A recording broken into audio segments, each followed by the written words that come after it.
All right, so we have an Xpel PPF kit ready to install on the car, and we got this kit from Drive Protected Shop. There's a link in the description. The nice thing about the company we're working with this time is I have a discount code BTG that'll save you 20%, which is a really good deal, and it's on any of the Tesla PPF kits. So whether you're a Model X, Model S, Model 3, Model Y, whatever kits you want, and these are Xpel. Last time we did 3M, and it was the Scotchgard Pro series, and I've been very happy with it. As a matter of fact, it has saved us at least 3 times because we've hit something on the highway, whether it's, tire debris or whatever, and it has saved the front of this car at least 3 times. So it was a no-brainer.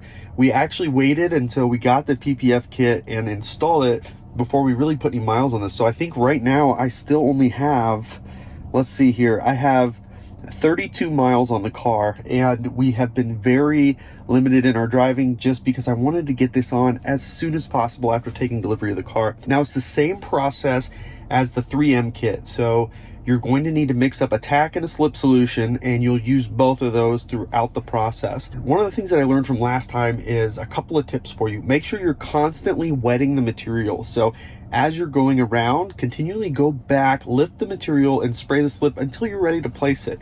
Also, the tack solution, I used it a lot more this time, and I think I was maybe afraid to use it too much last time, but I got over that. So once you get a corner where it needs to be, soak it in tack solution. And the reason is you need to wash out a lot of that slip solution that's underneath there. So once you do that, it's going to stick really well, and you can stretch as needed and appropriate. There are a couple spots that were challenging, but this kit is a full frontal this time. So instead of having the partial on the hood and the fenders, I went the whole front end of this car, and I'm really glad that I did. I think it turned out great. And this particular kit has just enough material beyond the edges, and it's very obvious where it folds, that it goes beyond the panels. So you can't see the kit at all, which I really, really like. The other thing is, since we have the Midnight Silver Metallic, it's going to be a little bit easier to install because you can see the debris that's behind it just a little bit better than on the white car, and of course the bubbles as well. Full install, there are a couple of things I had to do at the end. So I still had bubbles I had to address with moisture underneath it. That's really simple to do. Just use a needle, and you're going to poke those holes and squeegee out as needed. Also, there are going to be bubbles. You just cannot get around it, especially if you're doing it yourself.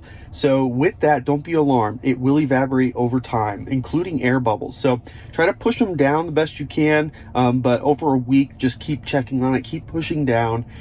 The front, where there's these air dams that go down to the wheels, those are the hardest corners, in my opinion, on this install. I tried very hard to get those to go down, and after a couple days, I still could not get them to go down. So what I ended up doing is I got my knife and I slit those right in the middle of that radius and then pushed it down. So there are still some imperfections, but there are almost no fingers on any of the corners, which I'm super proud of myself for. Anyways, this is not that hard to do. It takes time. This is my second time doing it, and it took about 4.5 hours to do, but I am so glad that I did it. Again, this saved me at least $1,000, no question. $1,000 plus to do it myself, and with that discount code, it's a really good deal. It's worth giving it a shot, even if you just do the partial, just to save that money. And if it doesn't work out, you're out a few $100s and you tried. One of the things I also liked about Xpel over the 3M, it seemed like it was a little bit more forgiving. So on the front fender, on the passenger side, I actually bunched up the material way more than I meant to. And it can be challenging to get this stuff off of the paper when you're doing it yourself. And that's what happened. But it let me get it all undone without stretching the material to a point that I couldn't get it fixed. It actually just went right on, no problem. So I was really impressed about that quality of this material.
So the kit is installed. I'm absolutely thrilled. Let's take a look at some of the imperfections that are still there, just so you can see what it looks like, at least early on, before it has time to sit out in the sun and dry out and evaporate any moisture that's left. It's not perfect, but man, it looks really good. And does it look like $1,000 saved good? You bet it does. Still a big fan of doing this yourself if you have the time, if you have the space. Another pro tip for you: you need as much light as you can possibly get on the front of the car. That's only going to help you find these bubbles. This time I added some additional light, but it still wasn't enough, and I still missed some bubbles that I had to address later. So the more light, the better. Also, do this in a garage if you can, with the door closed, just to prevent dust and material from getting in underneath the PPF while you're laying it down. I have a couple specks of grass underneath the PPF that it's too late to address now, but so I'll just have to live with it, and it's okay. It doesn't bother me that much, but that type of stuff can absolutely happen if you're not in a area where you can at least stop air from blowing around and kicking up dust and things like that. So again, another successful install of PPF here on BTG channel. I'm so excited to work with Drive Protected Shop. They have been fantastic to work with. Actually, the guy who runs the company, he's a really nice guy. He does his own videos on how-tos, which is another great resource on tips. They send this kit with a really good squeegee. The one that came with the 3M kit was a good one. This one's actually a really good one. And as soon as I opened it up, I knew that whoever was selling this kit cared enough to spend the extra, whatever it is. It wasn't much extra, I'm sure, but cared enough to spend the extra to give you a really decent squeegee. And I asked him about it, and he said it's the one that he uses, and he just loves it. So little things like that do matter, and I think that you're going to have a good experience trying to do this yourself. So that's pretty much it. Of course, if you like this video, give it the thumbs up. It helps out tremendously. If you haven't already, of course, subscribe to the channel as we continue to post content regularly. You can follow us on Twitter and Instagram at Bearded Tesla. Thanks so much for joining us, and we'll catch you next time.